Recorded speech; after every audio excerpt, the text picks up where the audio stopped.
ઓ દયા બોલ ને ભાઈ નિકોજ પાછી ગાડી લીધી લાગી ભાઈ પેલા લીધી ને નિકોજ આપણે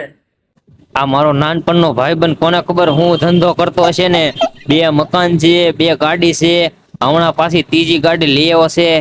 કોણ જાણે એટલા પૈસા ચાંથી કાઢતો હશે હે ભગવાન અને તમે હેઠે પાડો ગમે એમ એ ભાઈ હું વિચારશો તું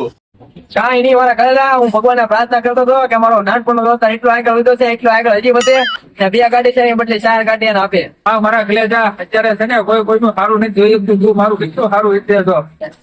થેન્ક યુ દીધું તો મારી માટે કેટલું વિચારે છો તો બીજું હું કરી કાંઈ નહીં હાલ હવે હું મંદિરે જાઉં હજી ભગવાનને પ્રાર્થના કરું કે તને હજી 2 મકાન આપી દે 2 ગાડીઓ આપી દે તારું સુખી સંસાર થઈ જાય બીજું તો શું કરવું હવે કાળિયો મારથી આગળ નીકળી જાય કાંઈક તો કરવું ને